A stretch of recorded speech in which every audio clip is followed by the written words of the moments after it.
Hare Krishna devotees. శ్రీమద్ భగవద్గీతకి అందరికీ స్వాగతం అండి. ముందుగా మనము ప్రేయర్స్ చేసుకొని క్లాస్ స్టార్ట్ చేసుకుందాము. జై జగన్నాథ్ బల్దేవ్ సుభద్రామాయి సుదర్శన్కి జై. గౌర్ నితాయికి, వామన్ దేవుకి, పరశురామ్ భగవాన్ కి, రాధా మాధవ్ కి, శ్రీల ప్రభుపాదుల వారికి జై.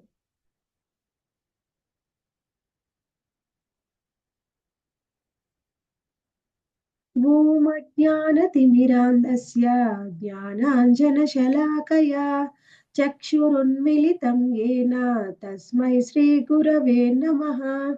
నమో ఓం విష్ణుపాదాయ కృష్ణప్రేష్ఠాయ భూతలే శ్రీమతే భక్తివేదాంత స్వామిన్గితి నామినే. నమస్తే సారస్వతే దేవే గౌరవాణి ప్రచారిణే నిర్విశేష శూన్యవాది పాశ్చాత్య దేశతారిణే. జయ శ్రీ కృష్ణ చైతన్య ప్రభో నిత్యానంద శ్రీ అద్వైత గదాధర శ్రీవాసాది గౌర భక్త వృంద. హరే కృష్ణ కృష్ణ కృష్ణ హరే హరే, హరే రామ రామ రామ హరే హరే. హరే కృష్ణ. హరే కృష్ణ. మనం ఇప్పుడు 18వ అధ్యాయము ఉపసంహారము మరియు సన్యాసం యొక్క పూర్ణత్వం గురించి తెలుసుకుంటూ ఉన్నాము. అందులో ఈ రోజు మనము 29 నుంచి 32 శ్లోకాలు, 4 శ్లోకాల గురించి తెలుసుకుందాం. 29. బుద్ధిర్భేదం ధృతేశ్చైవ గుణతస్త్రివిధం శృణు ప్రోచ్యమానామశేషేణ పృథక్త్వేన ధనంజయ. ఓ ధనంజయ, భౌతిక ప్రకృతి యొక్క త్రిగుణములను అనుసరించి ఉన్న వివిధములైన బుద్ధి మరియు దృఢ నిశ్చయములను వివరముగా నా నుండి వినుము. 30వ శ్లోకం. ప్రవృత్తించ నివృత్తించ కార్యాకార్యే భయాభయే బంధం మోక్షం చ యో వేత్తి బుద్ధి సా పార్థ సాత్వికి. ఓ పార్థ, ఏ బుద్ధి ద్వారా మానవుడు ఏది చేయదగినదో, ఏది చేయరానిదో, దేనికి భయపడవలెనో, దేనికి భయము నొందరాదో, ఏది బంధమును కలిగించునో, ఏది ముక్తిదాయకమో తెలుసుకొనగలుగునో అట్టి బుద్ధి సత్వగుణ ప్రధానమైనది. తమోగుణం, రజోగుణం గురించి ఈ శ్లోకంలో చెప్తున్నారు. 31వ శ్లోకం. యయా ధర్మమధర్మంచ కార్యంచ కార్యమేవ చ అయధావత్ ప్రజానాతి బుద్ధి సా పార్థ రాజసి. ఓ పార్థ, ధర్మాధర్మములకు నడుమ గల భేదమును గాని, చేయదగిన కార్యము మరియు చేయదగని కార్యము నడుమ భేదమును కానీ తెలుసుకొనజాలని బుద్ధి రజోగుణ ప్రధానమైనది. 32. ఇక్కడ తప్పు 32.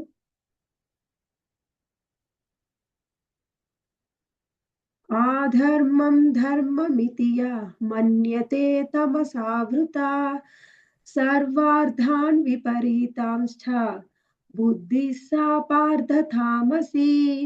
ఓ పార్థ, అజ్ఞానము మరియు భ్రాంతి కారణముగా అధర్మమును ధర్మముగాను మరియు ధర్మమును అధర్మముగాను భావించుచు ఎల్లప్పుడూ తప్పుదోవన పోవునట్టి బుద్ధి తమోగుణమును కూడినట్టిది. ఇక్కడ ఈరోజు మనం 4 శ్లోకాల గురించి చెప్పుకుంటున్నామండి. ఇప్పటి వరకు మనకి 18వ అధ్యాయంలో శ్రీకృష్ణ భగవానుడు మనకి ఏం వివరించారంటే, అర్జునుడు మొదటి శ్లోకంలోనే అడిగాడనమాట, ఏది పరిపూర్ణమైనది? సన్యాసం పరిపూర్ణమైనదా, త్యాగము ఉత్తమమైనదా? సన్యాసమా త్యాగమా అని ప్రశ్నించాడు. అప్పుడు దానికి శ్రీకృష్ణ భగవానుడు మనకి సమాధానం చెప్పారనమాట. ఏమిటి అంటే, రెండిట్లో ఉత్తమమైనది ఏమిటి అంటే, ఏదైనా ఒక కర్మ, ఆ కర్మని త్యాగం చేయడం. అది చేసే కర్మ నిత్య కర్మ అయినా సరే, సకామ కర్మ అయినా, కర్మకాండ అయినా ఏ కర్మ అయినప్పటికీ ఆ కర్మని త్యాగం చేయడము సన్యాసము. కానీ ఏదైనా ఒక కర్మ చేసినప్పటికీ ఆ ఫలితాన్ని మాత్రం త్యాగం చేయడము, ఫలితాన్ని మాత్రము కావాలి అని అనుకోకపోవడము త్యాగము. ఈ సన్యాసము మరియు త్యాగంలో ఉత్తమమైనది త్యాగము అని శ్రీకృష్ణ భగవానుడు చెప్పాడు. అందుకని అసలు ఒక పని ఎలా చేయాలి? దాని పట్ల ఫలితం గురించి మన ఉద్దేశ్యం ఎలా ఉండాలి? అనేది మనకి చెప్పారు. ఫలితాన్ని ఆశించకుండా పని చేయడమే ఉత్తమమైన పని. అదే త్యాగము అని వివరించారు. తరువాత ఆ పని చెయ్యడానికి దానికి హేతువైనటువంటి 5 కారణాలని చెప్పారు మనకి. 5 కారణాలేమిటి అంటే, ఏదైనా ఒక పని చేయాలి అంటే దాని వెనకాల ఉన్నటువంటి 5 కర్తలు. అవి ముఖ్యంగా మొదటిది అధిష్టానం అంటే శరీరము. ఆ తర్వాత తథాకర్త ఆ శరీరాన్ని ధరించినటువంటి జీవుడు. ఆ తరువాత మనకి ఇంద్రియాలు. కరణం అంటే ఇంద్రియాలు. ఆ తరువాత చేష్ట అంటే చేసే పని. మనము చేసే ప్రయత్నం అన్నమాట. ఏదైనా ఒక పని చేయడానికి మనం చేసే ప్రయత్నం. ఆ తరువాత దైవము అంటే పరమాత్మ. ఆయన ఆమోదం కూడా అవసరం. ఏదైనా ఒక పని చేయాలంటే ఈ 5 హేతువులు కూడా చాలా ముఖ్యమైనవి. ఏ పని చేయడానికి కూడా నేనొక్కడినే కారణము, నేనొక్కదాన్నే కారణం అనుకోవడము అది అహంకారం.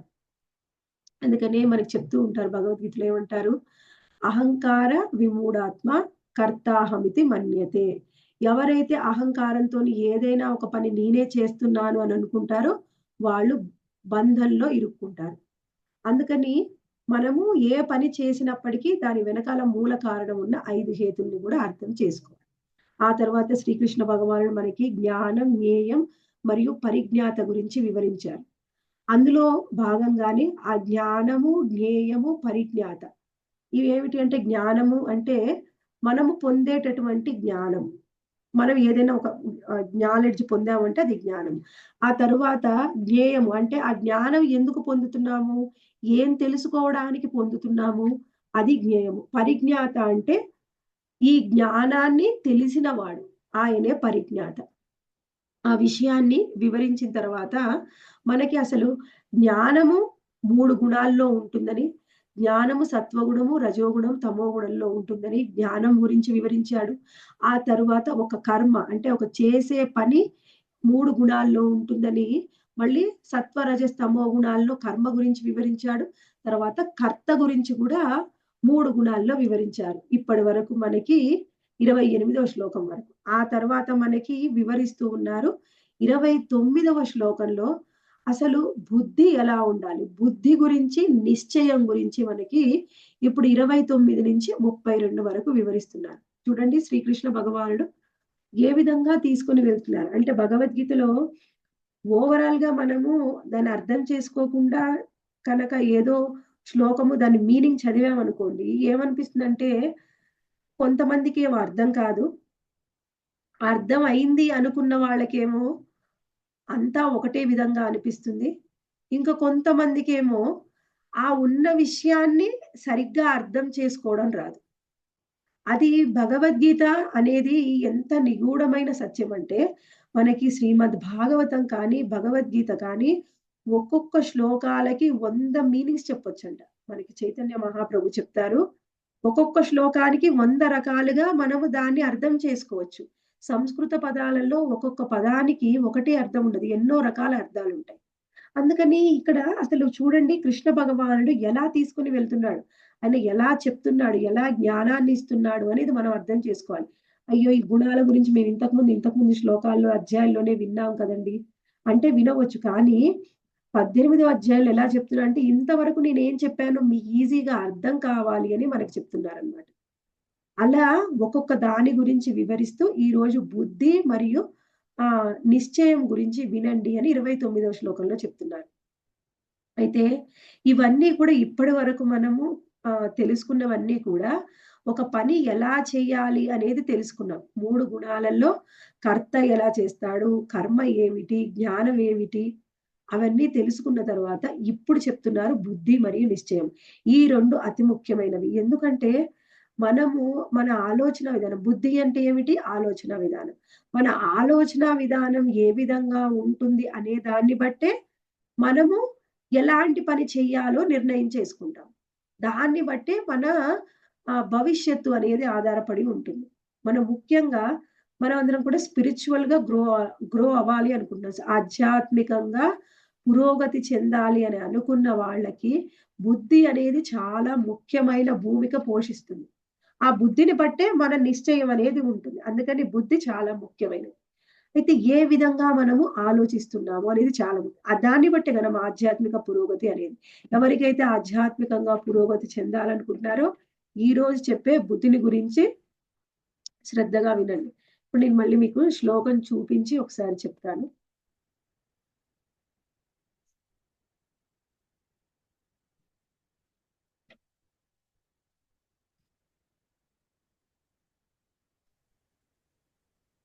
ఇక్కడ 29వ శ్లోకంలో మనకేం చెప్తున్నారంటే, "ఓ ధనంజయ భౌతిక ప్రకృతి యొక్క త్రిగుణములననుసరించియున్న వివిధములైన బుద్ధి మరియు దృఢ నిశ్చయములను వివరముగా నా నుండి ఆలకింపుము." ఏమంటున్నారు? భౌతిక ప్రకృతి త్రిగుణాలు 3 త్రిగుణాలు. అవేమిటండి? సత్వగుణము, రజోగుణము మరియు తమో గుణాలు. ఆ గుణాలను అనుసరించి ఉన్న వివిధములైన బుద్ధి మరియు దృఢ నిశ్చయాలని గురించి విను.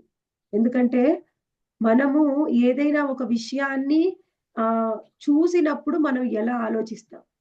ఏదైనా ఒక విషయాన్ని విన్నా, చూసినా, ఏదైనా పని చెయ్యాలనుకున్నా, మన ఆలోచన ఏ విధంగా ఉన్నదాన్ని బట్టి మనం పని చేస్తాం. అందుకని ఇది చాలా ముఖ్యమైనది. ఇక్కడ చూడండి. తర్వాత శ్లోకంలో మనకి వివరిస్తూ ఉన్నారు. 30 శ్లోకంలో ఏమంటున్నారు?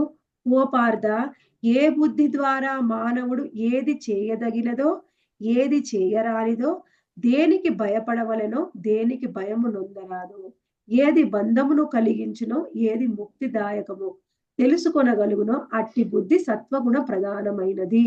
ఇలా మనకి ఒక 4 పాయింట్స్ ఇచ్చారు. ఏమిటది? ఏ బుద్ధి ద్వారా మానవుడు చేయదగినదేంటిదో, చెయ్యరానిదేమిటో తెలుసుకోవాలి. ఏది చేయదగినది, ఏది చేయరానిది. మనము దీని గురించి ఎక్కువగా ఆలోచించకుండా సింపుల్‌గా చెప్పవచ్చు. మనకి కృష్ణ చైతన్యంలో చెప్పారు. ఒక మనిషి ఏమి చేస్తే అసలు ఒక భక్తుడిగా పనికిరాడు. ఏమి చెయ్యాలి అనేది మనకి వివరించారు. ముందు మనం ఇది తెలుసుకోవాలి. ఏమిటి ముఖ్యంగా?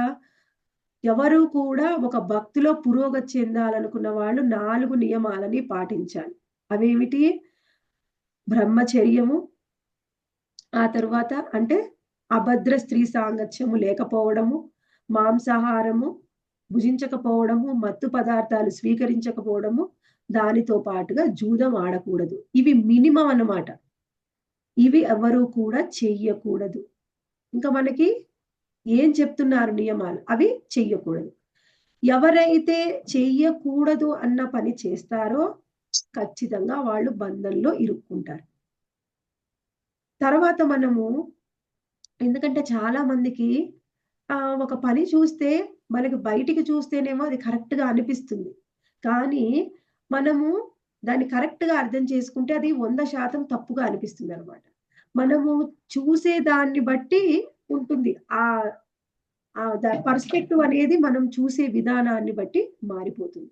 మనకి సాధారణంగా చూస్తే ఏమిటి అంటే భగవద్గీతలో మనకి ముందే అర్జునుడు ఏం చెప్తాడంటే, ఇంతమంది నా ముందు ఇంత సైన్యం ఉంది. నా బంధువులు, స్నేహితులు వాళ్ళందరూ కూడా మరణిస్తారు. ఇప్పుడు నేను యుద్ధం చేయడం వల్ల. కానీ నేను యుద్ధం చెయ్యను. నాకు అసలు ఈ రాజ్యమే వద్దు. నేను సన్యాసం తీసుకొని భిక్షాటన చేసుకుంటాను. ఇది ఎంత బావుందంటే వినడానికి, అవును నిజమే కదా! ఇంతమందిని ఎందుకు చంపాలి? రాజ్యం కోసమే కదా! రాజ్యం కోసం చంపకుండా ఆయన నిజంగానే సన్యాసం తీసుకొని భిక్షాటన చేస్తే అసలు యుద్ధం ఉండదు. ఇంతమంది చనిపోవాల్సిన అవసరం ఉండదు. ఇంత రక్తపాతం ఉండదని అనిపిస్తుంది. కానీ యాక్చువల్‌గా చూస్తే అసలు నీ ధర్మం ఏమిటి? ఒక క్షత్రియుడిగా నీ ధర్మం ఏంటిది? ఏది చేస్తే నీకు మంచిది? ఏది చేస్తే నీకు చెడు? అది సామాన్య మానవుడికి అది కరెక్ట్ కావచ్చు. కానీ ఒక క్షత్రియుడికి అది తప్పు. క్షత్రియుడు ఆయన ఇప్పుడక్కడికి వచ్చాడు. ఎందుకు యుద్ధం చేయడానికొచ్చాడు? ఆయన ధర్మం యుద్ధం చేయాలి. ఎవరు అధర్మం చేస్తారో వాళ్ళని శిక్షించాలి, ధర్మాన్ని రక్షించాలి. అది ముఖ్యంగా మనం ఇక్కడ అర్థం చేసుకోవాలి.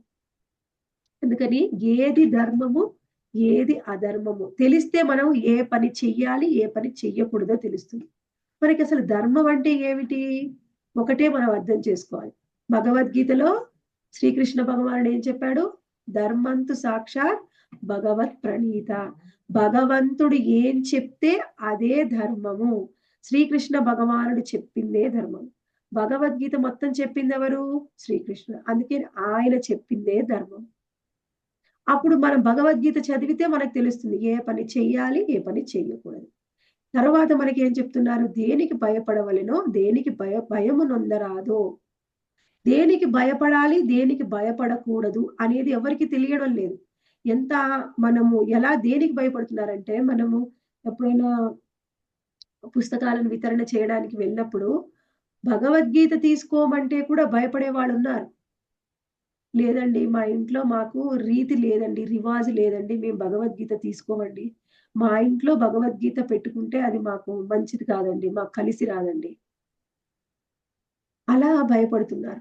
మనకి భగవద్గీత గురించి ఇంకా ఎలా ఆలోచిస్తూ ఉన్నారంటే, కొందరైతే అసలు భగవద్గీత గాని చదివినా, ఏదైనా చిన్న వయసులో కాస్త భక్తిని ఆచరించినా, అమ్మో! చాలా డేంజర్. ఎందుకంటే, మా పిల్లలు సన్యాసులైపోతారు. అంత ఈజీనా అండి సన్యాసి కావడం? యాక్చువల్‌గా అయినా సరే, ఒక సన్యాసి యొక్క ఉద్దేశ్యం ఏమిటి? మొత్తం ప్రపంచాన్ని కుటుంబంగా భావిస్తారు. నా వారు అని అనుకుంటారు. మనము మన కుటుంబ సభ్యుల్ని మాత్రం నా అనుకుంటాం. దానికి ఎంతో వ్యత్యాసం ఉంది. పిల్లలు ఏమైపోతారో భగవద్గీత చదివితే అని భయపడే తల్లిదండ్రులున్నారు.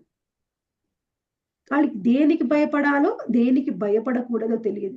ఒకసారి మనం ఇంతకు ముందు కృష్ణ చైతన్యంలోకి మేమొచ్చినాకే రష్యాలో ఏం జరిగింది అంటే భగవద్గీతని బ్యాన్ చేయాలి అని నిర్ణయం చేసుకున్నారు. ఆ తర్వాత ఆ కేసు కోర్ట్‌కెళ్ళిందనమాట. ఏమిటి అంటే ఎవరైతే భగవద్గీత చదువుతారో వాళ్ళు మనల్ని ఆటంకవాదులు అంటే టెర్రరిస్టులవుతారు అని వాళ్ళ భయం అన్నమాట. అని భగవద్గీత గురించి బ్యాన్ చేయాలి అని కోర్ట్‌లో కేసు వేశారు. కృష్ణ మెర్సీ ఆ కోర్ట్‌లో కేసనేది వాళ్ళు ఓడిపోయారనమాట. అంటే ఎలా దేనికి భయపడుతున్నారు, దేనికి భయపడాలో తెలియడం లేదు. యాక్చువల్‌గా మనం భయపడాల్సింది దేనికి? అయ్యో! మళ్ళీ నేను ఈ జన్మ మృత్యు చక్రంలోకి వస్తానేమో! అసలు నేను మళ్ళీ మనిషి జన్మెత్తుతానేమో! లేకపోతే ఏ జంతువు జన్మకి నేను పతనమవుతానో అని భయపడాలి మనం. కానీ దేనికి భయపడుతున్నాం? ఏదైతే మనని ఉద్ధరిస్తుందో దానికి భయపడుతున్నాం. ఏదైతే మనని పతనం చెందిస్తుందో దాన్ని మనం తీసుకుంటున్నాం. అందుకని దేనికి భయపడాలో, దేనికి భయపడకూడదో ముందు తెలుసుకోవాలి. అది ముఖ్యమైనది. ఎవరికి కూడా మా భవిష్యత్తు ఏమిటి? మేమేమైపోతాము? మా పనులు ఇలా ఇది కరెక్టేనా నేను చేసేది? ఇలా చేయడం వల్ల మాకు ఏం లభిస్తుంది అనే దాంట్లో ఎవరికీ భయం లేదు. అందుకని ముందు దేనికి భయపడాలి, దేనికి భయపడకూడదో తెలుసుకోవాలి. ఏది ముక్తిదాయకమో తెలుసుకొనగలుగునో అట్టి బుద్ధి సత్వగుణ ప్రధానమైనది. ఏది ముక్తిదాయకమైంది? ముక్తిదాయకమైంది అంటే మనకి ముక్తిని ఇచ్చేది. ఏం చేస్తే మనకి ఈ భౌతికమైన లోకం నుంచి, ఈ భౌతికమైన శరీరం నుంచి ముక్తి వస్తుంది. అది తెలుసుకోవాలి. ఏది చేయడం వల్ల మనము బంధ కారణం అవుతాము అది తెలుసుకోవాలి. ఈ పని చేయడం వల్ల నాకు ముక్తి లభిస్తుందా? బంధానికి కారణమవుతుందా? అనేది ఎవరైతే నిర్ణయం చేసుకుంటారో అది వాళ్ళ ఆలోచన అనేది కరెక్ట్. మనకు ముక్తినిచ్చే మనం ముకుందుడిని వదిలేసి మనం ఏం చేస్తున్నాం? మనకిష్టమైంది చేస్తున్నాం. కారణం మనకి ముక్తినిచ్చేది ఏమిటో మనకి తెలియదు. ఎవరైతే ఆ విధంగా ఆలోచిస్తూ ఉంటారో వాళ్ళు సత్వగుణంలో ఆలోచిస్తూ ఉన్నట్టు. ఎవరైతే దీనికి భిన్నంగా ఆలోచిస్తున్నారో వాళ్ళు వాళ్ళ గుణాలు వేరుగా ఉంటాయి. ఇక్కడ సత్వగుణంలో ఉండేవాళ్ళు ముందు మనం ఇక్కడ 3 పాయింట్లు చెప్పారు. ఏమిటొకటి ఏ పని చెయ్యాలి, ఏ పని చెయ్యకూడదో తెలుసుకొని ఉంటారు వాళ్ళు. సత్వగుణంలో ఉండే వాళ్ళు. వాళ్ళ బుద్ధి అలా ఆలోచిస్తుంది. దేనికి భయపడాలో, దేనికి భయపడకూడదో తెలుసుకుంటారు.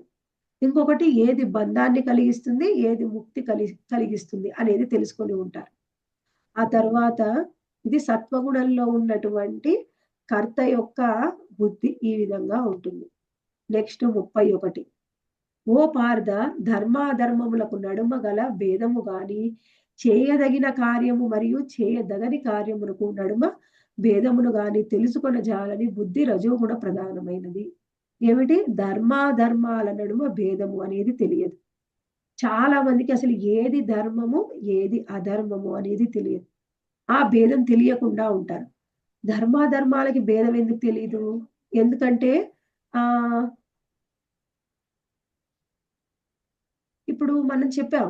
ధర్మంతు సాక్షాత్ భగవత్ ప్రణీత. భగవంతుడు చెప్పిందే ధర్మము అని ఎవరికి తెలుస్తుందో, వాళ్ళకి ధర్మం ఏమిటి, అధర్మం ఏమిటి తెలుస్తుంది. ఆ తేడా తెలియాలి అంటే భగవంతుడు చెప్పింది వినాలి. అలా కాకుండా మనము భగవంతుడు ఏం చెప్పాడు, శాస్త్రంలో ఏం రాసుంది అది మనకు సంబంధం లేదు. మనకేం కావాలి, ఏది ధర్మము, ఏది అధర్మం అనేది మనకి యూట్యూబ్‌లో వీడియోస్, వాట్సాప్‌లో మెసేజ్‌లే మనకి ప్రామాణికం. అలా ప్రామాణికమైన వాళ్ళకి ఏం జరుగుతుందంటే, ఇవాళ ఒక ధర్మం అనిపిస్తుంది. రేపు పొద్దున్నే అది తప్పనిపిస్తుంది. ఎల్లుండి ఇంకొకటి ధర్మం అనిపిస్తుంది.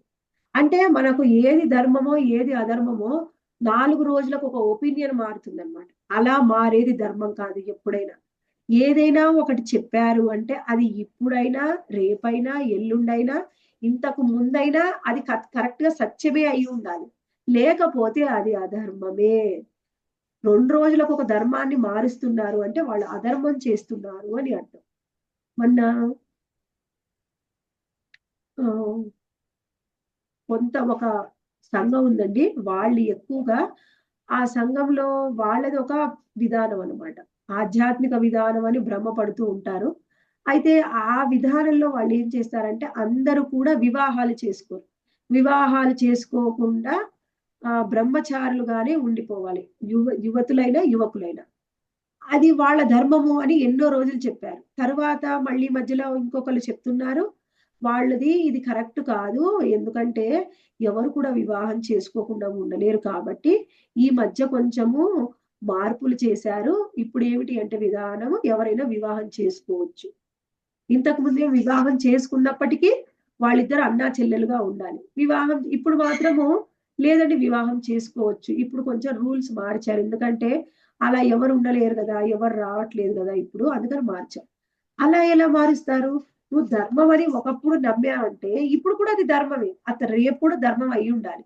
4 రోజులకు ఒక విధానం మారుస్తున్నప్పుడు అది ఎలా ధర్మం అవుతుంది? ఆ ఆలోచన అనేది మినిమము కామన్ సెన్స్‌తో ఆలోచిస్తే అర్థమవుతుంది. ఇదేమన్నా భౌతికమైన ఒక వస్తువా? ఒక విషయమా? 4 రోజులకొకటి మారడానికి? ఆధ్యాత్మికమైన జ్ఞానం ఎప్పుడు కూడా మారదు. ఎప్పుడు కూడా సత్యమే ఉంటుంది. అది తెలియదు. ధర్మం అంటే, అధర్మం అంటే తెలియదు. ఆ తర్వాత చేయదగిన కార్యము మరియు చేయదగిన కార్యమునకు నడుమ భేదము తెలుసుకొనజాలని బుద్ధి రజోగుణ ప్రధానమైనది. రజోగుణంలో ఉన్న వాళ్ళేమిటి అంటే, ఏది చేయదగిన పని, ఏది చేయతగని పని, ఏది చెయ్యవచ్చు, ఏది చెయ్యకూడదనేది భేదం అనేది తెలుసుకోరు. భేదం లేకుండా కొంతమంది ఉంటారు. కొంతమంది చెప్తారు. ఒక చిన్న పని. ఏం చెయ్యొచ్చు, ఏం చెయ్యకూడదు. చాలా మంది జంతు బలులిస్తూ ఉంటారు. ఇక్కడ వాళ్ళ ఇంట్లో ఏదో అమ్మవారు వెలిసిందని అలా బలి ఇస్తూ ఉంటారు. ఇంకొంతమందేమో మేము సంవత్సరానికోసారి వాళ్ళకి బలిస్తామండి అలా మొక్కుకుంటారు. కొంతమంది కొన్ని మందిరాలుంటాయి. అక్కడికి వెళ్తే అక్కడ జంతు బలి చాలా ఈజీగా జరుగుతుందనమాట. కొంతమందికనిపిస్తుంది అసలు ఈ పని చెయ్యొచ్చా? చెయ్యకూడదా? కొంతమంది చెయ్యకూడదంటారు. మరి వీళ్ళు ఇదేం ఉత్తమమైనదని వీళ్ళు చేస్తూ ఉంటారు. ఏం చెయ్యాలో మాకు తెలియట్లేదని సందిగ్ధంలో ఉన్నవాళ్ళు రజోగుణంలో ఉన్నవాళ్ళు. ఏది ధర్మమో, ఏది అధర్మమో భేదం తెలియదు. ఏ పని చెయ్యాలి, ఏ పని చెయ్యకూడదు అని భేదం అనేది తెలియదనమాట. ఎవరైతే ఆ విధంగా ఆలోచిస్తూ ఉంటారో వాళ్ళు రజోగుణంలో ఉన్నట్టు. ఎవరికైతే ఈ వ్యత్యాసం అనేది ఖచ్చితంగా ఇదే కరెక్ట్ అని తెలిసిన వాళ్ళు సత్వగుణంలో ఉన్నారు. ఏది చెయ్యాలో, ఏది చెయ్యకూడదో అనే మధ్యలో ఒక సందిగ్ధంలో ఉన్నారనమాట వాళ్ళు రజోగుణంలో ఉన్నవాళ్ళు. ఇంకొకటి ఉంది. ఇక్కడ మనము 32వ శ్లోకాన్ని చూద్దాము. "ఓ పార్థ అజ్ఞానము మరియు భ్రాంతి కారణంగా అధర్మమును ధర్మముగా మరియు ధర్మమును అధర్మముగా భావించును.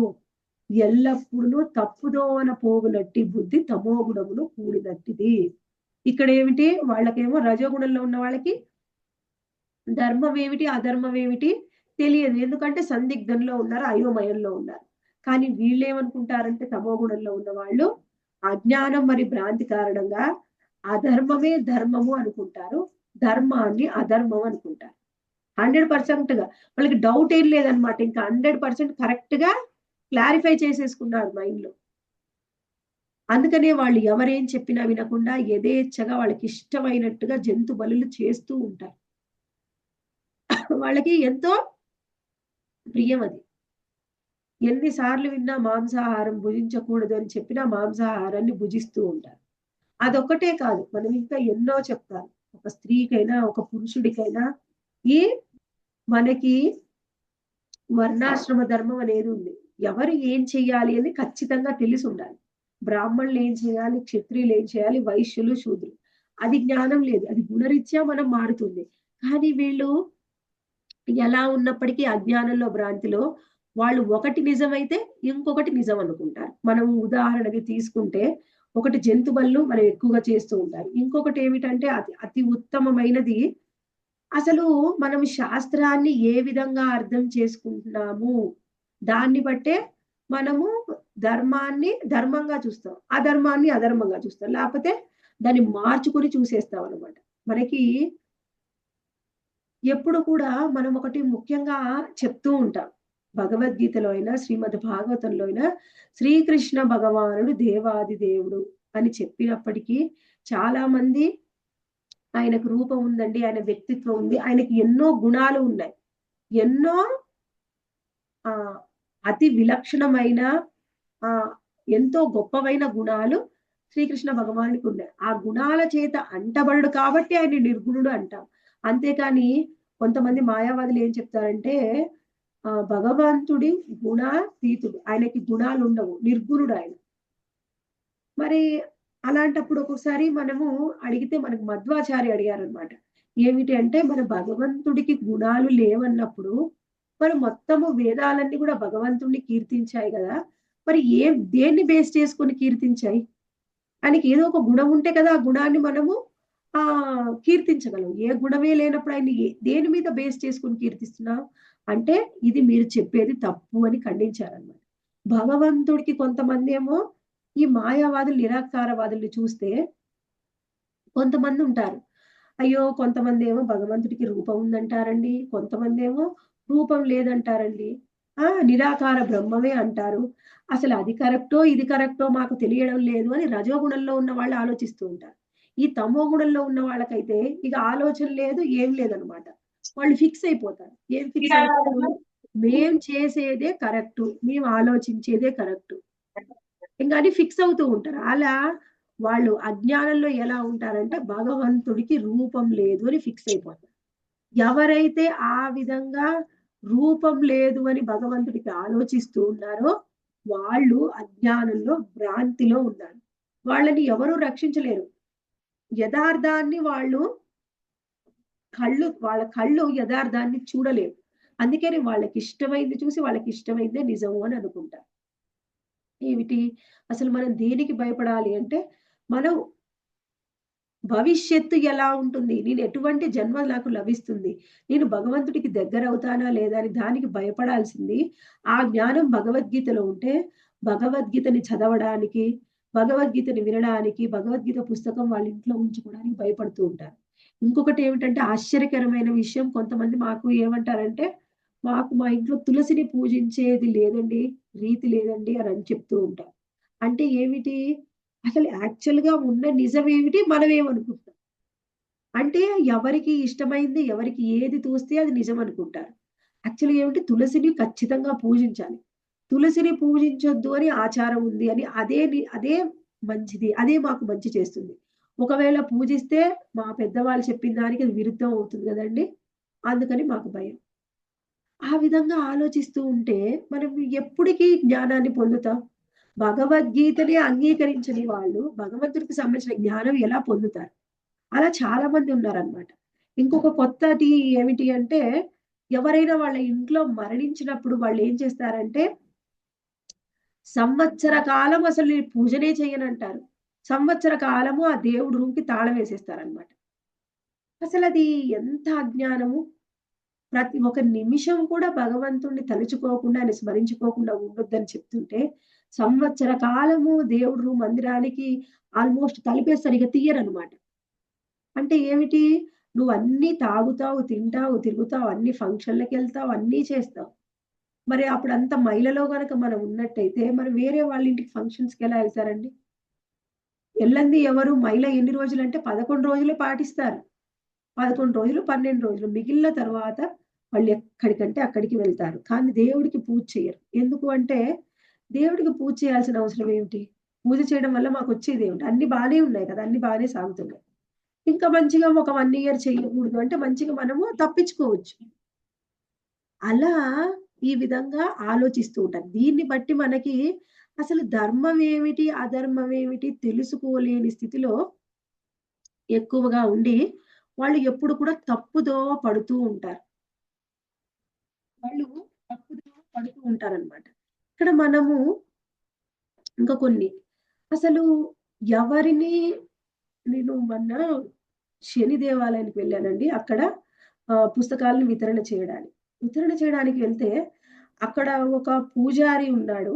అంటే ఆయన బ్రాహ్మణుడు. ఆయన పూజ కూడా చెయ్యట్లేదు. డీడీ వర్షిప్ చేయట్లే. అక్కడ పక్కనే కూర్చొని ఉన్నాడనమాట. ఆయన దగ్గరికి వెళ్ళాడు. నేను చూసాను ఆయన దూరం నుంచే. ఆయన కనీసం నుదుటి మీద తిలకం కూడా పెట్టుకోలేదు. అక్కడ కూర్చొని ఉన్నాడు. ఆయన దగ్గరికి ఆ శని దేవాలయంలోకి వస్తున్నారు. ఒకళ్ళు వెళ్తున్నారు. ఆయన ముందల కూర్చుంటున్నారు. ఒక 10 నిమిషాలు, పావుగంట ఆయనతో మాట్లాడతారు. ఆయన ఎంతసేపు మాట్లాడితే అంత. తర్వాత వచ్చేస్తారు. ఆ తర్వాత ఇంకొకళ్ళు వెళ్తారు. వాళ్ళ ముందు కూర్చుంటారు. అలా ఒకళ్ళ తర్వాత ఒకళ్ళు దఫదఫాలుగా వెళ్లి ఆయన ముందు కూర్చుంటున్నారు. ఆయన ఏదో చెప్తున్నాడు. వాళ్ళు వింటున్నారు. కనీసం ఆయన మొహం మీద బొట్టు కూడా లేదు. ఒక పూజారి అయ్యుండి మనలాగా తిలకం పెట్టుకోకపోయినా ఏదో ఒక బొట్టయితే ఉండాలి గదా! అది కూడా లేదు. మరి ఆయన ఏం చెప్తున్నారు? వీళ్ళు ఏం వింటున్నారు? ఆ తర్వాత అప్పటికి కొంచెం రష్ తగ్గిపోయిందనమాట. తగ్గిపోయినప్పుడు నేను వెళ్లి ఆయనతోని వేరే మాతాజి చెప్పారనమాట. ఆయన బాగా ఫేవరబులు. మనం వచ్చినందుకు వాళ్ళు సంతోషిస్తున్నారని. సరే నేను వెళ్లి మాట్లాడి ఆయనకి కృష్ణ బుక్ ఇచ్చాననమాట. కృష్ణ బుక్ తీసుకున్నాడు. ఆ తర్వాత ఆయన చెప్తున్నాడు ఏమంటే మా దగ్గరికి అందరూ వస్తుంటారు కదండీ! మేమేదైనా మంచి చెడు చెప్పాలంటే మాకు గూడా కొంత జ్ఞానం కావాలి గదా! నేనందుకే ఈ పుస్తకం తీసుకున్నాను. అంటే ఏమిటి? వాళ్ళకి శాస్త్రం పట్ల ఏ విధమైన అవగాహన లేదు. అవగాహన లేని వాళ్ళ దగ్గరికి వెళ్లి కూర్చొని మనకు మంచి ఏంటి? చెడు ఏంటి? మనకి ఏం జరుగుతుంది మంచి? మనకి ఏం చేస్తే మంచిది అని పోయి వాళ్ళనడుగుతున్నారు. మనకి ఇంకొకటి ఏమిటి అంటే వాళ్ళకి ఎంత జ్ఞానముంది ఆ! అనేది మనకి సంబంధం లేదు. వాళ్ళు కాషాయ వస్త్రం వేసుకున్నారా లేదా? కాషాయం లుంగీ ఎంత? ఒక బట్టల షాప్‌లోకెళ్తే మామూలుగా చిన్న ఊర్లోకి ఒక 150, 200 పెడితే కాషాయం లుంగీ వస్తుంది. అది పంచ కూడా కాదు. ఓ లుంగీయే. అది కట్టుకొని ఎవరైనా ఒక గుళ్ళో ఒక మూలన కూర్చుంటే కథం. పోయి వాళ్ళ దగ్గరికి దఫదఫాలుగా వెళ్లి కూర్చొనొస్తున్నారు. వాళ్ళకి ఏం తెలుసు అంటే ఏమీ తెలియదు మనకి. కానీ వాళ్ళు కాషాయ వస్త్రం వేసుకొని గుళ్ళో కూర్చున్నారు అంటే వాళ్ళ దగ్గరికెళ్తాం మంచి చెడు అడగడానికి. అయినా సరే ఒక భక్తులు ఎన్ని నియమాలు పాటిస్తూ నిరంతరం భగవంతుడి సేవలో ఉన్నప్పటికీ, ఆ భక్తుడికి కాషాయ వస్త్రం లేదు. ఆమె సాధారణ గృహిణి, ఆయన సాధారణ గృహస్థుడంటే వాళ్ళకు మనం విలువ ఇయ్యం. వాళ్ళకేం తెలుసు? వాళ్ళు ఎంత గొప్ప భక్తులైనా కానివ్వండి. వాళ్ళకి మన దృష్టిలో విలువ లేదు. ఎవరైతే కాషాయంతో మనము అలా చెప్పుకుంటాం. కొంతమంది భక్తులు కూడా 16 మాలలు చేసేవాళ్ళు కూడా ఇలా చేస్తున్నారు. ఆయన ముందల పోయి కూర్చొనొస్తున్నారు. ఏం చెప్తాడు అంటే ఆయనకే తెలీదు. ఎలా అయిపోయింది అంటే మనకి మధ్వాచార్యులు చెప్తారనమాట. ఏమిటి అంటే ఎవరైతే ఒక దీక్ష తీసుకున్నటువంటి భక్తుడు, గురు పరంపరలో దీక్ష తీసుకున్నటువంటి ఒక వైష్ణవుడు కనిపిస్తే, ఆ వైష్ణవుడికి దండవత్ ప్రణామం చెయ్యాలి. ఎవరైతే వైష్ణవుడిని అగౌరవపరుస్తారో, వైష్ణవుడికి ప్రణామం చెయ్యరో, వాళ్ళకెప్పటికీ మంచి జరగదు. ఒక వైష్ణవుడిని చూసినప్పటికీ, ఆయనతో కాసేపు మాట్లాడినా లేదు. భగవద్గీత పుస్తకాన్ని తాకినా గాని మనకి సుకృతొస్తుందంట. యాక్చువల్‌గా ఏం చెప్తారంటే, మనం పుస్తకాలని వితరణ చేయడానికి వెళ్ళినప్పుడు, వాళ్ళు పుస్తకం తీసుకున్నా, తీసుకోకపోయినా కానీ, మనం వాళ్ళ చేతికైనా ఇవ్వాలంట పుస్తకం. ఒకసారి భక్తుల ఆ సాంగత్యము, ఒకసారి ఆ పుస్తకాన్ని టచ్ చేయడం వల్లే మనకి ఇంతకుముందు జన్మల్లో ఉన్న కర్మలు పోయి మనకి సుకృతి అనేది లభిస్తుంది. అలా సుకృతి ఎంతగా లభిస్తుంది, ఎంతగా లభిస్తుంది ఎలా అంటే, ఇప్పుడు మనం వెళ్ళాము, వాళ్ళకి చెప్పాము. వాళ్ళు తీసుకోకపోవచ్చు. ఇలా కొన్ని సార్లు ఎవరో ఒక భక్తుల్ని కలుసుకోవడం వల్ల ఏం జరుగుతుందంటే, వాళ్ళ సుకృతి ఎంతగా యాడ్ అవుతుంది. వాళ్ళని భగవద్గీత చదవడానికి, భక్తుల సాంగత్యం చేయడానికి సరిపడ సుకృతి అనేది లభిస్తుంది. ఎప్పుడు లభిస్తుందో అప్పుడు వాళ్ళు కూడా భగవద్గీత చదవడం, భగవంతుడి యొక్క నామజపం చేయడం, భక్తుల సాంగత్యం తీసుకోవడానికి అదృష్టం అనేది లభిస్తుంది. అలా మనకి అవసరం లేదు. మనకి ఎలా కావాలి అంటే ఒక 2, 3 ఏళ్ల క్రితమోనండి నేను ఒక వీడియో చూసాను. అందులో చూస్తే ఒక ఆవిడ కూర్చొనుంది. ఆమె చాలా యుక్త వయసురాలనమాట. 21, 22 ఏళ్ళు ఉంటాయేమో. వైట్ డ్రెస్ ఏసుకొని కూర్చుంది. వైట్ డ్రెస్, వైట్ చుడిదారు ఏదో దాని మీద ఒక రెడ్డో, పింకో ఒక చున్నీ వేసుకుంది. అయితే ఎంత మంచి షామియానా వేశారంటే చాలా పెద్ద పెద్ద టెంట్సు, పెద్ద గ్రౌండు, వేల మంది భక్తులొచ్చి ఆమె చెప్పేది వింటున్నారు. అలాంటి ఒక పెద్ద పెద్ద షామియానాలు మాకు జన్మాష్టమి రోజు వేయడానికి కూడా శక్తి ఉండదు. అంత డబ్బుండదు. ఎవరైనా భక్తులు ఇస్తే చాలు ఎంత బాగా ప్రోగ్రామ్ చేద్దాం లైవ్‌లో అని ఎదురు చూస్తూ ఉంటాం. కానీ మన దగ్గర డబ్బుండదు. డొనేషన్స్ ఇవ్వాలి అంటే ఒక భక్తులకివ్వాలి అంటే 100 సార్లు ఆలోచిస్తారు. కానీ అలాంటి వాళ్ళ దగ్గరికి వెళ్లి వేలు వేలు, లక్షలు లక్షలు డొనేషన్ ఇస్తారు. ఆమె చెప్తూ ఉంది. కృష్ణుడి గురించి చెప్తుంది. రాధారాణి గురించి చెప్తుంది. నేనొక 10 నిమిషాలు వినడానికి ప్రయత్నం చేశాను. ఆమె ఏం చెప్పిందో ఒక్క ముక్క గూడా నా బుర్రలోకి పోలేదు. ఏం చెప్పింది అంటే, కృష్ణుడు అంటుంది, రాధారాణి అంటుంది, ప్రేమ అంటుంది, ఏడుస్తుంది, ఏడ్చుకుంటూ చెప్తుంది. కళ్ళ నుంచి నీళ్లు కారిపోతూ ఉంటాయి. భావంలో చెప్తుంది.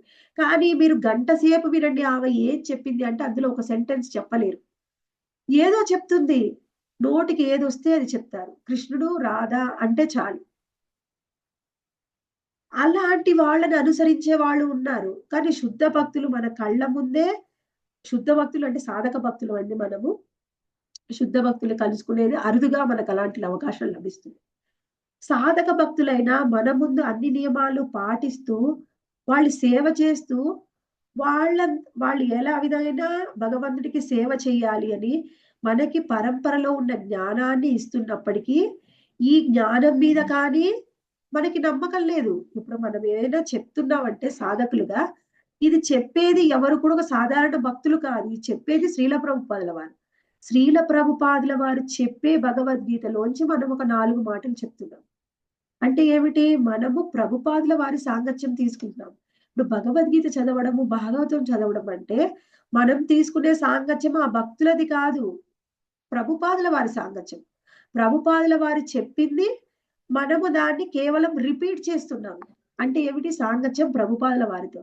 మనకి దాని మీద ఏ విధమైన శ్రద్ధ లేదు. శ్రద్ధ అంతా దేని మీద ఉంటుందంటే, ఎవరైనా సరే భావంతోని ఏడుస్తూ ఏవో 4 మాటలు మాయ మాటలు చెప్పినప్పటికీ అది చాలా సంతోషాన్ని కలిగిస్తుంది. ఎంతో మంది దొంగ స్వామీజీలు ఉన్నారు. కాషాయ వస్త్రం ధరిస్తే చాలు మనకి. వాళ్ళు ఎటువంటి వాళ్ళు ఎన్ని తప్పులు చేసినా మనకి సంబంధం లేదు. కొత్త కొత్త ఆధ్యాత్మిక సంస్థలు పుట్టకొస్తున్నాయి. వాళ్ళు చెప్పేది కరెక్టు అని వాళ్ళు నమ్ముతున్నారు. మొన్న మేము వెళ్ళినప్పుడు ఒక మాతాజీ వచ్చి అడుగుతున్నారనమాట. "మీరు బ్రహ్మకుమారి వాళ్ళా అండి?" అని అన్నారు. అంటే లేదండి కాదు మేము ఇస్కాన్ నుంచి వచ్చాము. మేము పుస్తకాలు వితరణ చేయడానికొచ్చాము. అంటే బ్రహ్మకుమారి వాళ్ళిక్కడ ఉన్నారని విన్నారండి. నేను వెళ్దామని అడుగుతున్నాను. అంటే ఒక పేరు వింటే చాలు. అది ఎలాంటి సంస్థ, దాని గురించి పూర్వాపరాలు తెలుసుకోవాల్సిన అవసరం లేదు మనకి. ఎవరు ఎవరైతే పైగా చూపించి గొప్పగా చూపిస్తారో ఇంక వాళ్ళు చెప్పింది వినేస్తాం. ఎవరైతే భక్తి అనేది మనకి ఎలా కావాలి అంటే, మనకి ఇష్టమైన విధంగా ఎక్కువగా ఏమిటి రూల్స్ చెప్పకుండా ఉంటే చాలు.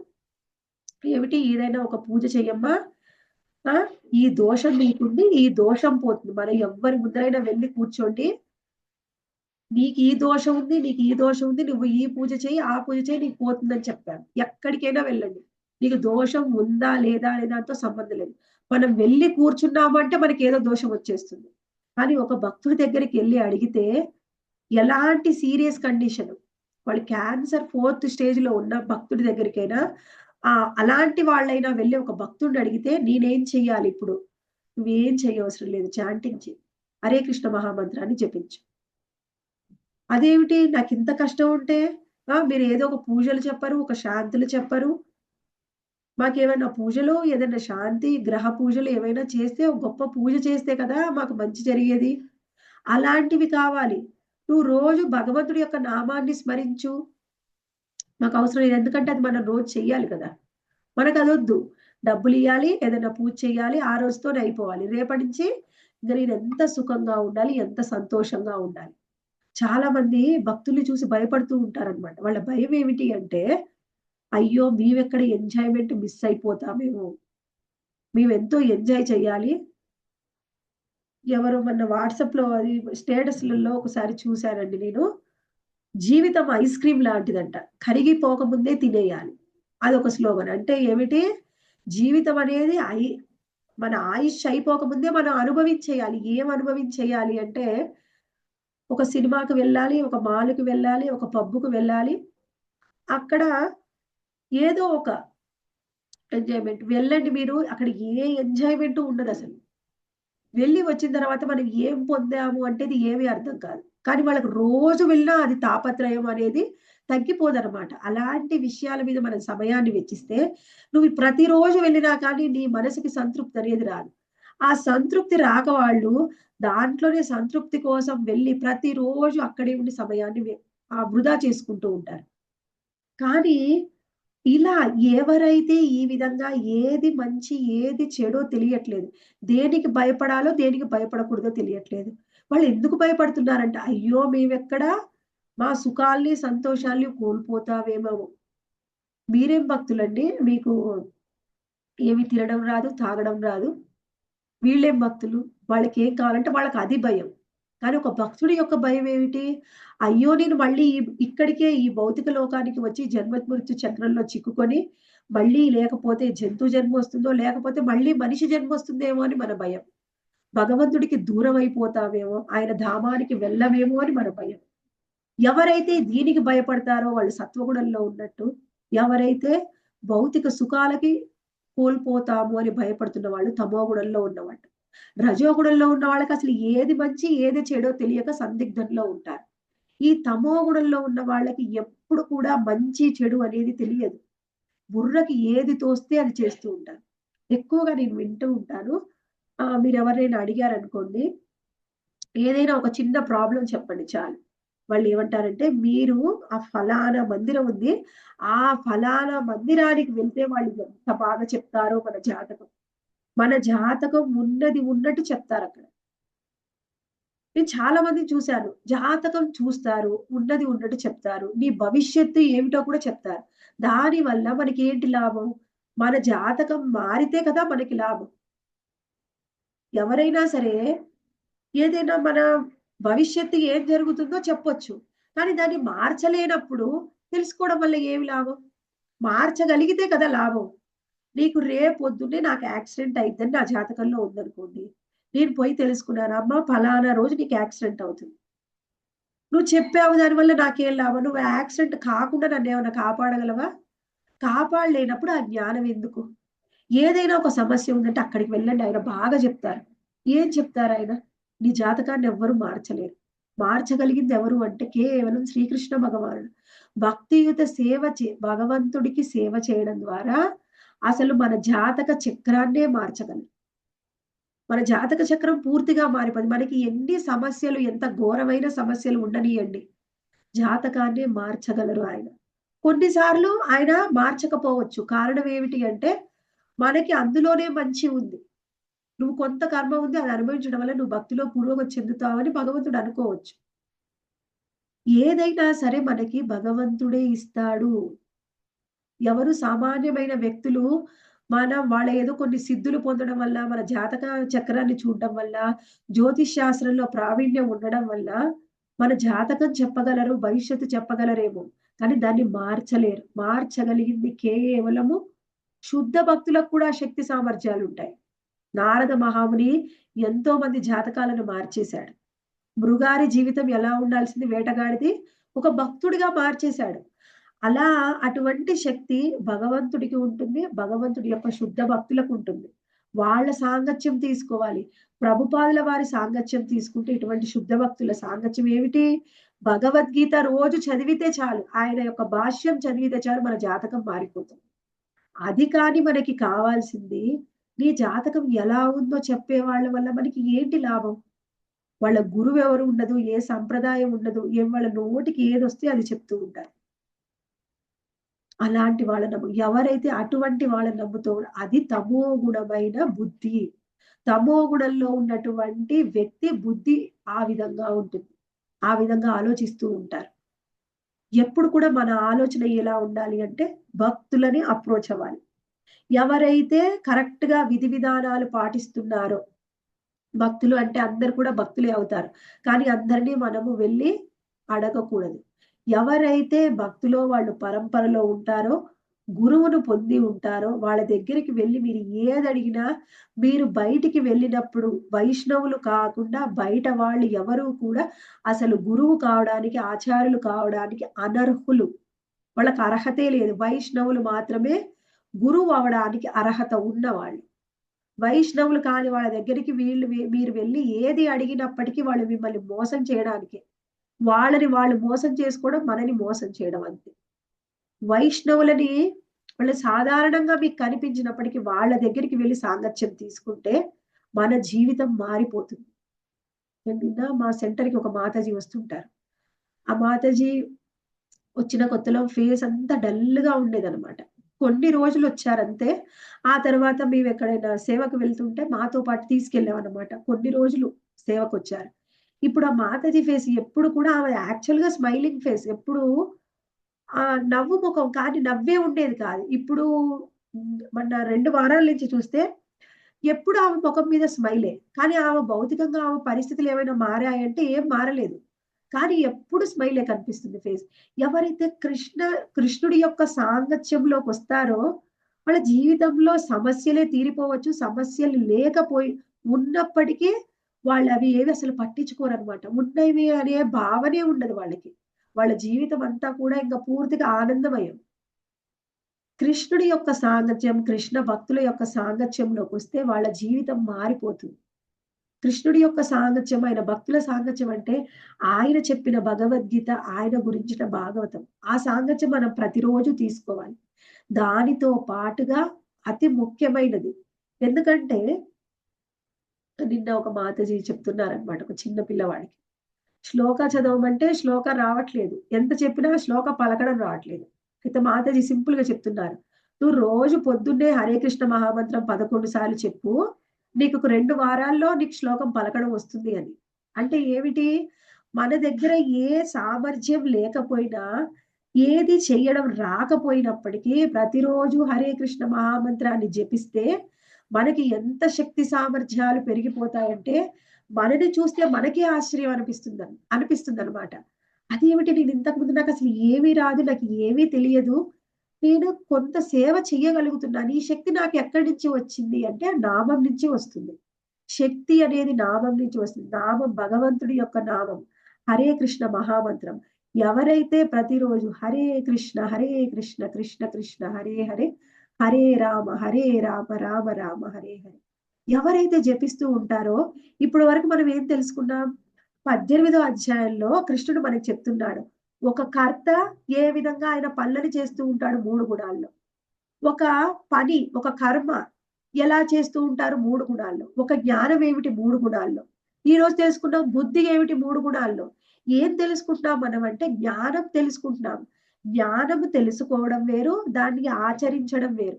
ఇప్పుడు మనమేదో రోజు పొద్దున్నే క్లాస్ విన్నంత మాత్రాన మనం అన్నీ ఆచరించలేము. ఇప్పుడు ఓన్లీ జ్ఞానాన్ని పొందుతున్నాం.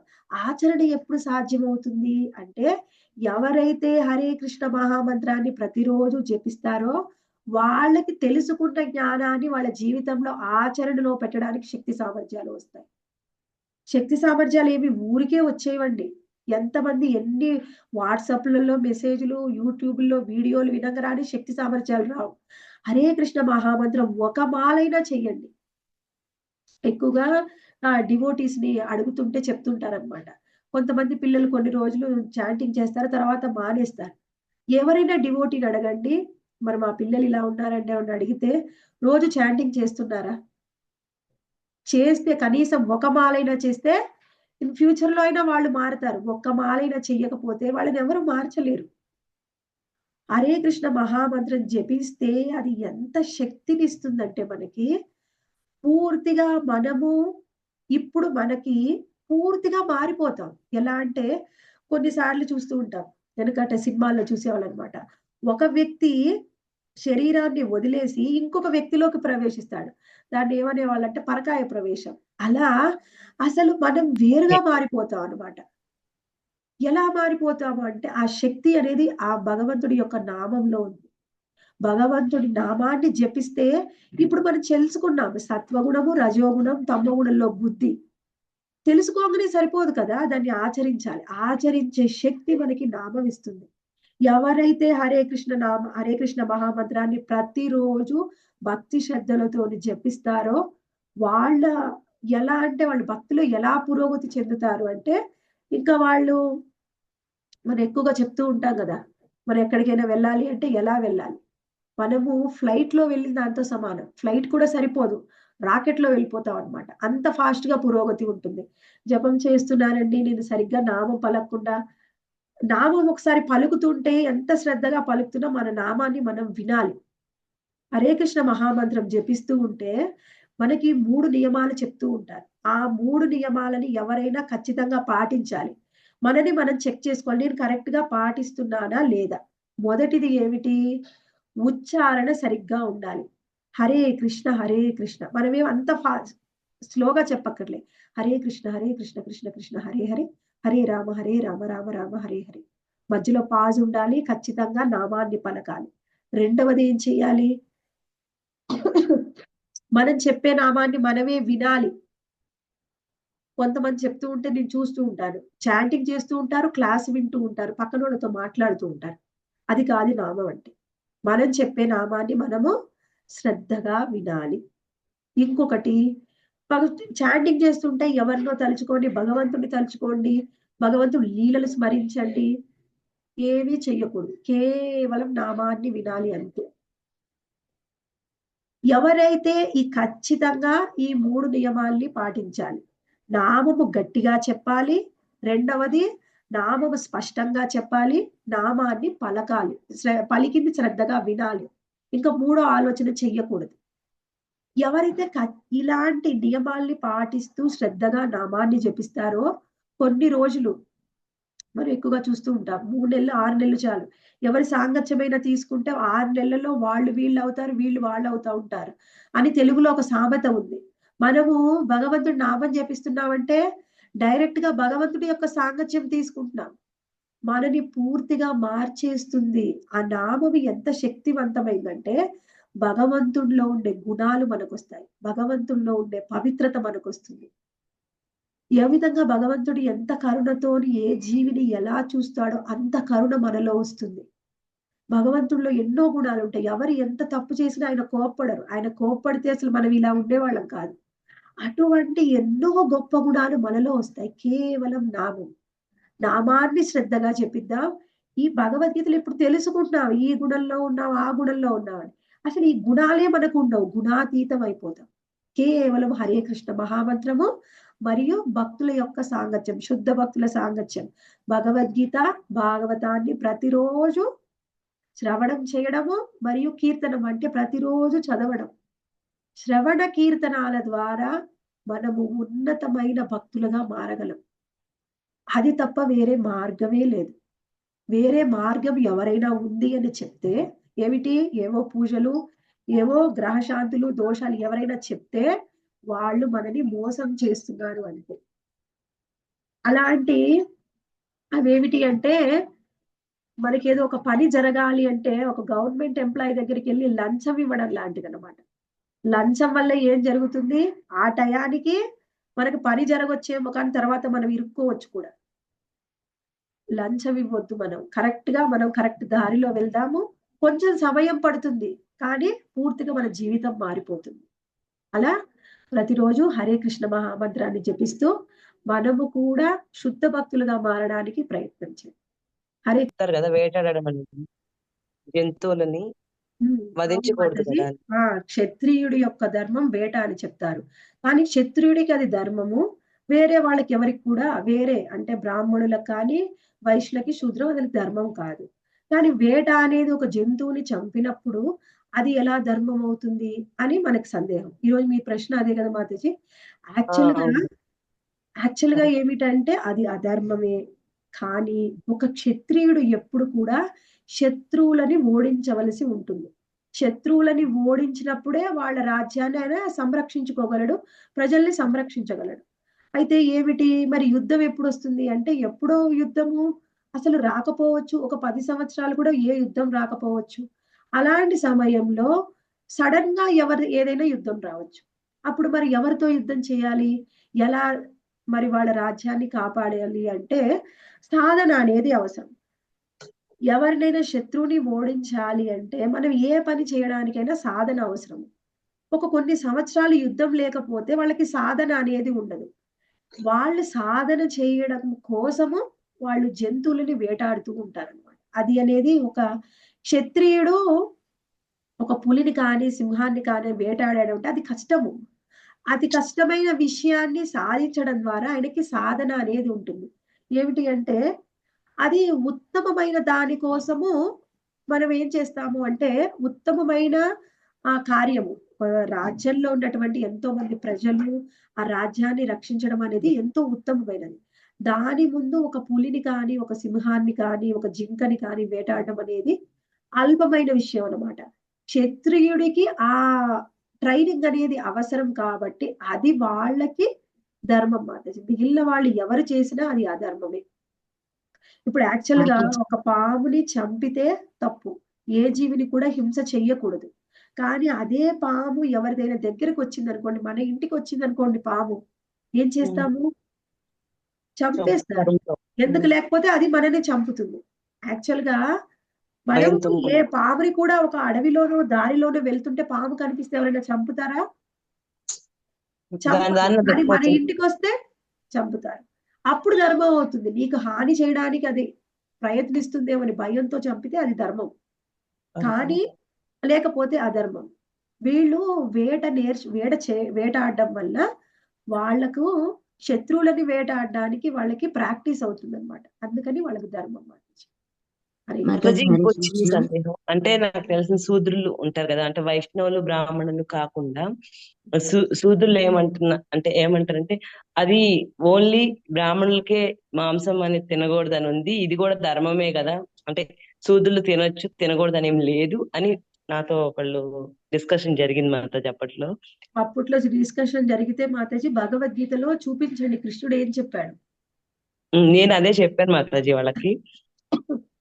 అంటే ఏది అది మంచి మన ధర్మము, మన ధర్మం అది, అదేం ధర్మం కాకుండా ఓన్లీ బ్రాహ్మణులకి అది పెట్టారు, మనకి శూద్రులకి కాదు అన్నట్టు చెప్పారు.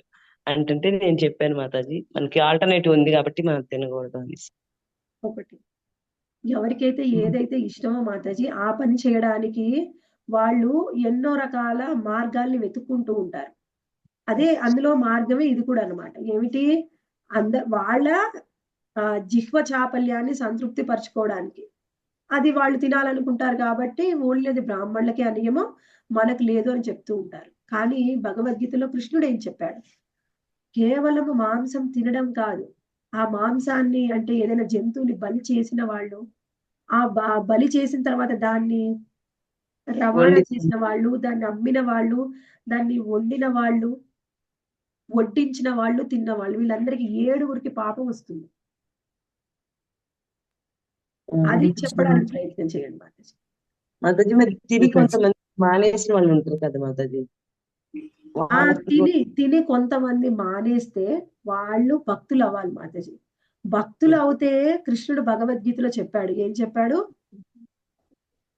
ఎవరైతే భక్తులు అవుతారో ఆయన ఏమన్నాడు? చాలా సింపుల్ శ్లోకం ఎక్కువగా మనం చెప్పుకుంటూ ఉంటాం. జన్మ కర్మ చ మే దివ్యం ఏవం యో వేతి తత్వతః త్యక్త్వా దేహం పునర్జన్మ నైతి మామేతి సో అర్జున. అంటే మనము ఎవరైతే శ్రీకృష్ణ భగవానుడి యొక్క జన్మ మరియు కర్మల యొక్క దివ్యత్వాన్ని తెలుసుకుంటారో వాళ్ళు మళ్ళీ ఈ భూమి మీదకి రావాల్సిన అవసరం లేదు. అంటే ఏమిటి? ఎన్ని పాపాలైనా చేసి ఉండనివ్వండి, కృష్ణుడి యొక్క జన్మ మరియు కర్మల యొక్క దివ్యత్వాన్ని తెలుసుకోవడం, భగవద్గీత, భాగవతం చదవడము, ఆయన నామాన్ని జపించడం వల్ల నువ్వు ఇంతకు ముందు జన్మల్లో ఎన్ని పాపాలు చేసినా ఆ పాపాలన్నీ నశించిపోయి మనం భగవద్ధామానికి వెళ్తాం. మళ్ళీ భూమి మీదకి రావాల్సిన అవసరం ఉంది. అందుకనే మానేయడం ఒక్కటి సరిపోదు. మానేస్తే ఇక నుంచి నీకు పాపం రాకపోవచ్చు. కానీ ఇంతకు ముందు చేసిన పాపం మనతోనే ఉంటుంది. నీకు ఎప్పటికీ పాపం నుంచి నువ్వు ముక్తుడివ్వాలి అంటే భగవంతుడి యొక్క నామము, కీర్తన ఇవి రెండే మార్గాలు Mataji. Okay. Hare thank you Krishna. Madam. Hare